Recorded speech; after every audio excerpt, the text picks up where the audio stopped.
CCTV फुटेजहरु भिडियोहरु सबै जिल्लामा पठाएको छु भन्नु यहाँ एसपीले के भने हामीलाई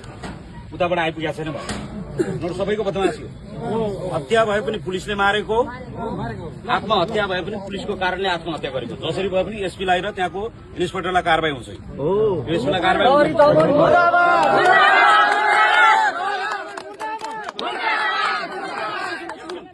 अब 2 घण्टा मैले 2 घण्टा समय दिएको 2 घण्टामा फुरकोटबाट के भएको थियो भन्ने कुरा भिडियो आउँछ भने त्यो सबै सामग्री आयो भने आयो आएन भने त्यस पछाडि के गर्ने भन्ने कुरा चाहिँ त्यो हामी गर्छौं 2 घण्टा तपाई पनि हेउ बिन्नुस् म पनि हेउ बिन्छु ठिकै के गेटमा उभिरहने 2 घण्टासम्म त्यो उताबाट आउने भिडियोहरु सबै चाहिँ आउनु पर्यो सबैजना सबै भएर हो हल्ला नगरिकन अहिलेलाई यो उठ्छ यो कुरा तपाईले लागेको होला कि यो यही सकिन्छ सकिदैन लास यही सर्छ यो सर्दैन मुद्दा यहाँ सर्छ सर्दैन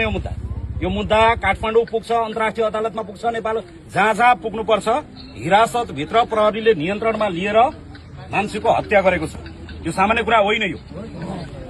मुद्दा हाल्ने मान्छे को उनीहरूले मिलेर मारेको हो कि प्रहरी एक्लैले मारेको हो कि चाहे मर्न बाध्य पारेको हो कि त्यो हामीले हेरेर आएका छौँ